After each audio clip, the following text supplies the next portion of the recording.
Chair के लिए group captain उत्तम कुमार देवनाथ जी का इस्तकबाल करता हूं, खैर मकदम करता हूं। देवनाथ जी वॉर एक्सपर्ट है, मिलिट्री एक्सपर्ट है और इसके अलावा जियो पॉलिटिक्स के प्रोफेसर हैं। वो जिस तरह से चीजों को एनालिसिस करते हैं, जो बातें बताते हैं, जिस तरह से समझाते हैं, वार की और फौज की जो बारीकियां हैं, बड़ी छोटी छोटी, वो और कई बार तो वो ऐसी बातें बताते हैं कि जो शायद ही कोई जान पाएगा अगर इस शो में ना हुआ तो। इसके अलावा हमारे साथ प्रोफेसर अरविंद सिंह तेजावत साहब, जो सीनियर पॉलिटिकल एनालिस्ट है।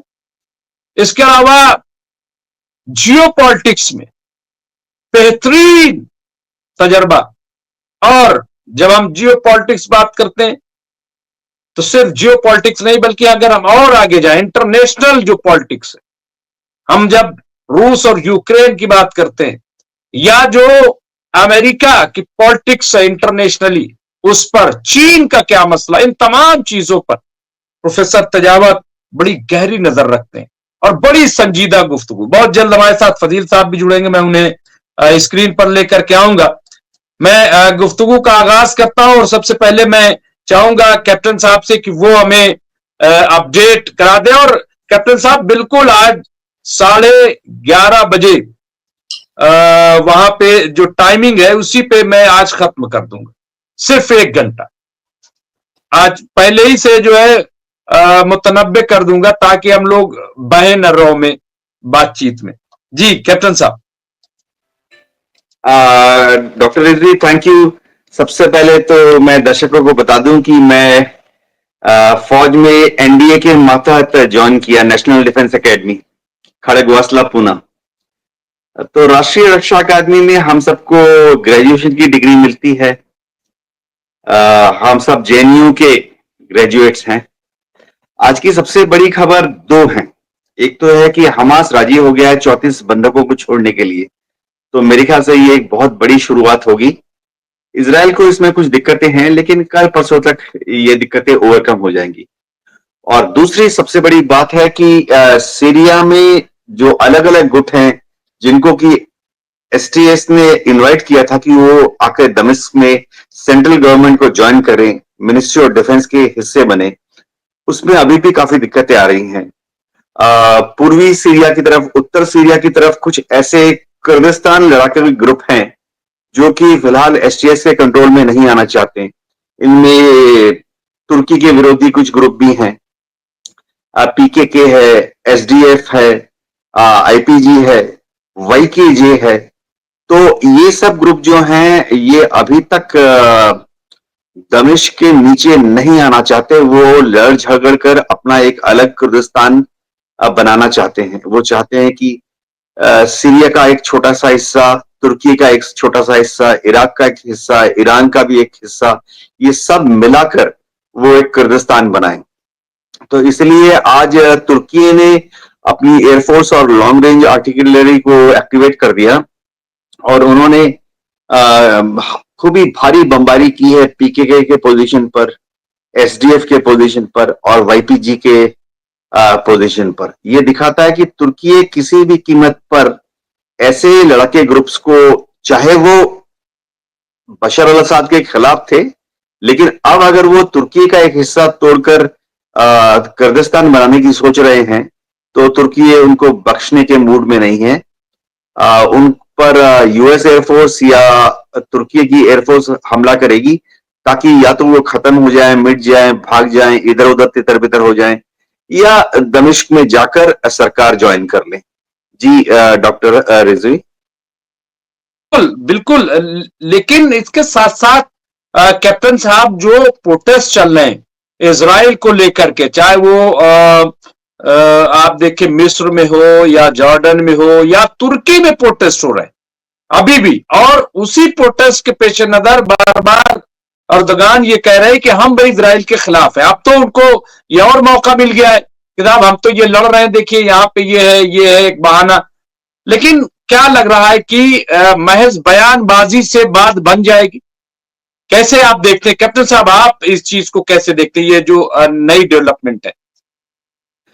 जी हाँ, तुर्की का रोल शुरुआती दिनों से ही कुछ ऐसा रहा जो कि शायद फिलिस्तीन के लोगों की उम्मीद से थोड़ा सा कम रहा। अक्टूबर में, नवंबर में पिछले साल तुर्की ने कम से कम 2 ऑफिशियल स्टेटमेंट फिलिस्तीन के समर्थन में दिए थे।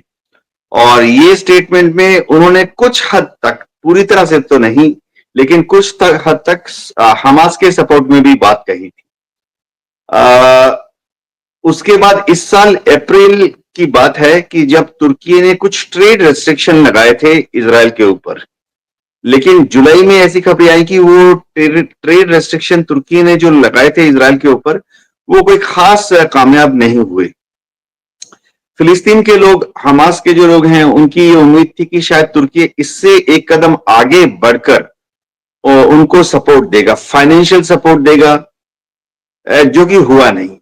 ज्यादा से ज्यादा इतना हुआ कि तुर्की ने कुछ ह्यूमैनिटेरियन एड, यानी तंबू, दवाइयां, खाना, इस तरह की मदद भेज दी फिलिस्तीन को। लेकिन क्या तुर्की ने कोई हथियार देने की पेशकश की, इसके बारे में कोई खबर दुनिया के किसी भी कोने से नहीं आई। और अभी तक ऐसी कोई खबर, तुर्की भी अपनी तरफ से हथियार देने की पेशकश हमास को नहीं कर सकता है। ये उनकी एक अंदरूनी डिफिकल्टी है।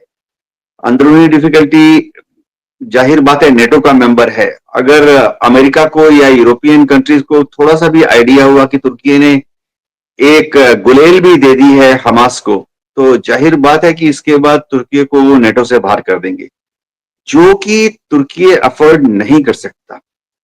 तुर्की इस वक्त नेटो में बहुत इंपॉर्टेंट मेंबर है। तुर्की चाहता है कि नेटो के उसको हथियार मिले। तुर्की को F-35 की बहुत दरकार है, और तुर्की को अमेरिका से बहुत जल्द कैप्टन साहब, ये आपकी बात सही है और कई बार इसका जिक्र आपने किया है, लेकिन यही तुर्की और अर्दोगान ने ये भी कहा साहब एक इस्लामिक नाटो बने, एक फौज बने, एक ब्रिगेड, यही तो क्या ये जब बयान आता है तो ये बात नाटो नहीं सुनते, नाटो देश की भाई ये क्या बयान दे रहे हैं, किस तरह का बयान दे रहे हैं, या इसको महज एक बयान समझते हैं? क्या इसके पीछे क्या है? देखिए, तुर्की से जब भी बीच बीच में ऐसे आवाज आती है कि सारे इस्लामिक देश या गल्फ कंट्रीज या अरब मुल्क मिलकर एक नेटो बनाएं, इस्लामिक नेटो बनाएं, उसमें 2 चीजें समझनी पड़ेगी। उसकी मंशा सिर्फ इतनी है कि हाँ, सारे अरब मुल्क मिलकर एक अपनी जॉइंट इंटीग्रेटेड फौज बनाएं। दूसरी चीज ये समझनी पड़ेगी कि तुर्की ने कभी नहीं कहा कि ये जो इस्लामिक नेटो बनेगा, ये इजराइल विरोधी होगा या अमेरिका वाले नेटो के विरोध में होगा। ये बड़ी छुपा छुपा के बात है। लेकिन आपने देखा होगा किसी भी अरब मुल्क का कोई भी इंटरेस्ट नहीं है। 1967 की लड़ाई के बाद 1967 में 6 दिन की लड़ाई हुई थी। अरब मुल्क लोगों ने मिल के इजराइल पर हमला किया था। 1973 में भी यौम किपुर वार हुआ था, अरब देशों ने मिलकर इजराइल पर हमला किया था।